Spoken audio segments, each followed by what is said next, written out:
Okay, so the last two lessons that we've done, we've looked at this multiplying binomials using this box method, and we also looked at finding greatest common factors by division. Okay, and today we're going to kind of look at those two skills and try and figure out how to take a trinomial product and turn it into two binomial factors and back and forth. Okay, so if you remember, a product is just basically the result of two factors going together. So if I have 2 times 3 is equal to 6, these are my two factors, and this is my product, 6. Okay? So what we're looking to do is we're looking to take, it's the same idea, okay? We're trying to figure out what the two factors are, like the 2 and 3 of a product here. So if you remember from our box, okay, if I want to know the area of this box, we kind of used an area model. I was going to say that the area of this was going to be all of its pieces added up. So it's going to be, its product is going to be x squared plus 8x, 5x plus 3x is 8x, plus 15. Okay? But now the trick is to find out what were the two binomials that I multiplied together to get that product. So there I can use my idea of greatest common factors. So I know from the models that we've done before with the multiplying, I had a binomial here, or a factor, times a binomial here, the other factor. Okay? And that gives me what was in here. So what I want to do here is just find what's the greatest common factor between x squared and 5x. So in this case, it's going to be x. Okay? And what's the greatest common factor between 3x and 15? Well, 3 goes into both of those, so plus 3. So that's going to be one of our factors. Okay? And do the same thing along the top here. Looks like I've got x in common with both of these terms. And a plus 5 is common to both 5x and 15. Okay? So that's going to be our other factor. Pretty simple, right? Okay, so now it's obvious. You can go check. If I go to find out the area of this little box, x times x gives me x squared. X times 5 gives me 5x. Okay, 3 times x, 3x, and 3 times 5 gives me 15. So everything checks out. I've found my two factors in here. Those two things multiply to give me this trinomial product. So two binomials multiplied gives me the trinomial product, and the trinomial product in factored form gives me a binomial times a binomial. So let's try another one here. Okay, so our product here, okay, what's the total area here? Let's just add up the pieces, right? So 2x squared plus, so here I've got 8x plus another x gives me 9x, and plus 4. Okay, so what are the factors? What two binomials am I going to multiply together to get that product? So let's go hunting here. So what's the greatest common factor between 2x squared and 8x squared? Well, it looks like 2 goes into both of those, and the lowest exponent for the x's is 1, so x is going to go into there as well. Okay. What's the lowest common factor here? Well, this has got a magic 1 in front of it, right? X means 1x and 4. So really the only factor that can come out of there is plus 1. Okay? 1's the only number that's going to divide by those two things evenly. Okay? And so that's our first factor, 2x plus 1. Okay? So let's go and do our other binomial. Find out what the greatest factor between 2x and x is going to be just simply x, okay, or 1x. And here it looks like both 8 for 8x and 4 plus 4 is going to divide into both of those. 8x divided by 4 gives me 2x, and 4 divided by 4 gives me 1, so that is a common factor as well.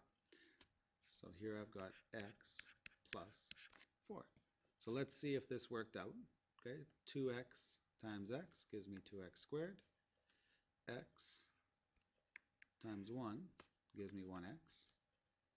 4 times 2x gives me 8x, and 4 times 1 gives me 4. So here is the factored form of this product or this trinomial. Okay. Let's try another one here.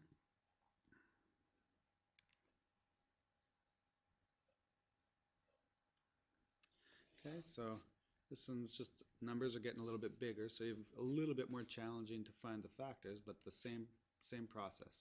So here first, what's the product? So 4x squared. I'm going to combine my like terms here. It's going to give me plus 12x and plus 5. So this is actually a pretty hefty polynomial to factor, but if I use this box and use the common factors, it turns out to be pretty simple. Okay, so the greatest common factor that I can take from 4x squared and 10x looks like 2 will go into both of the constants, and x will also come out of both. So 4x squared divided by 2x, that factors out evenly, and same with 10x divided by 2. I got a good division there, so I'm okay. Okay, and down here, between 2x and 5, what's the common factors between those two? Well, there again, it's just plus 1. Okay, that's the only number that's going to divide evenly. Okay, I go up here, in between 4x squared and 2x, looks like I can take out a 2 and an x. And between 10 and 5, or 10x and 5, looks like I can take out a plus 5. So again, just to check, I've got 2x times 2x is 4x squared. Okay, 5 along this side times 2x along this side, the area of that little rectangle is 10x. 2x times 1 gives me 2x, and 1 times 5 gives me 5. So my factors are complete. So here I'm going to put 2x plus 1 and 2x plus 5. Okay, so you're gonna see a little bit of a pattern forming inside of your box. Okay, the cross products here are always going to multiply out to be the same thing. So check this out. If I go 2x squared times 4, that's going to equal 8x times x. Okay. Likewise, in number 3, 4x times 5, or 4x squared times 5, I should say, is going to equal 2x times 10x. The cross products here are always the same, and this is something that we're going to look at when we go do the factoring later. See, we got 20 on this side, 20x squared on this side, and 20x squared on that side. Okay, so I'm going to let you try number 4 and number 5 as an exercise. So give those a go, and then I'm going to get into this. Okay, what's happening here? In number 6, our box is empty. Okay, so we've got our products, we've got some terms that we're supposed to fill the box with, but we've got to put them into the box in the right order. So here we go. Okay, so you always want to put your x squared term in this part of the box. Our like terms, we're going to put diagonally to each other, and it doesn't matter which way I do this. I could have easily have put the minus 6 here and the 8x down here. You can switch those two. You're still going to get the right answer. Okay, so put in minus 6x there, and in this bottom right hand corner, I'm always going to put the constant. So the x squared term goes here, the like terms go here, and then the constant goes in here. And now we're just starting where we were off to before. So my product here is going to be x squared plus 2x minus 48. And the two factors are going to be, well, in here it looks like I'm going to get x out. Here, 6 and 48 looks like I can take out. If you can, always take out, if this is a negative, take out the negative number. So minus 6 comes out of there. Okay, and then up here, x squared again. And out here, this is a plus 8. So I'm going to make it plus. I went through that too fast. So if you see a minus with this first term of your row, you want to take that minus with it. So when I go and write my factor out here, I'm going to write out x minus 6 because the minus was with the 6 and that's was with my x term, and that's what I'm going to take out. Same here. The 8 has a plus, so with my x term, I'm going to take out that sign with my number. So here it's going to be plus 8. Okay. So looks like I've got, sorry, this shouldn't have been x squared. That's a mistake. Should have been just x. I can't divide 6x by x squared, so that can't be the common factor. It's just simply 8. So I'm going to go in here and put x plus 8, and let's check. X squared, x times x gives me x squared, minus 6 times x gives me minus 6x, x times 8 plus 8x, and minus 6 times minus 8 gives me minus 48. So the signs work out as well as the multiplications. Okay, let's try this last one here. See what we get. Okay, so here, this one looks a little tougher, but it's not. So we're going to put 3x cubed. Numbers are a little bit bigger, but the process is the same. I'm going to put my x factors, my like terms I should say, in here. So minus 21 and minus 10x. And down here, I'm going to put my 70.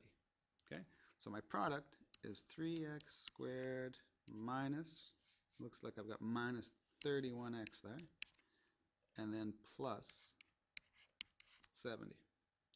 Okay, so what are my common factors here? Well, there's no common factor constant between 3 and 10, so here I'm left to just take out x.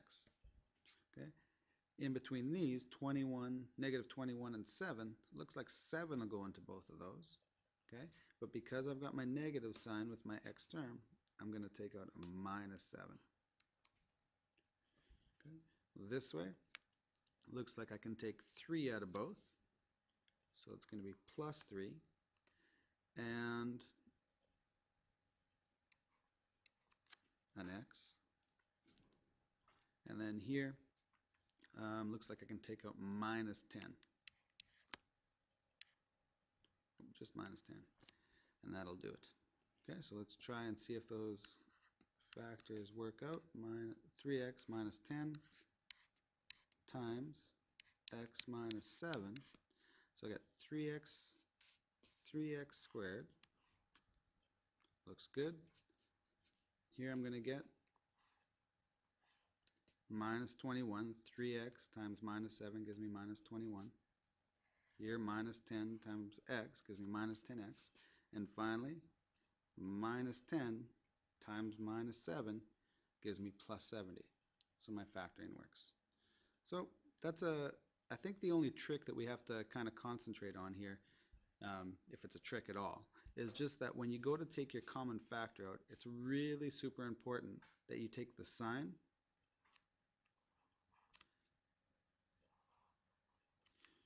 from the term that's closest to where you're going to write it. Okay, so here I'm taking it from my x term. Okay, in between 21 and 70, I'm going to use minus 7 because this one I guess is closest to the box. Same here. This one I'm going to use a plus for because I'm using the one that's closest to the side that I'm going to write my factor on. Same here. Okay, minus 10. I took out a minus because it's closest to the term on the top. Okay, so that's just a little rule of thumb. It's got no mathematical meaning, but that's the way it rolls. Okay, so if you can point to it, I guess if you can point to it straight through the box without going through another number, that's the sign you use. Okay, so give those a try, and make sure you finish those off, and make sure you can do this one on your own. Okay, and then you'll be ready for next class. Okay, on to the next video.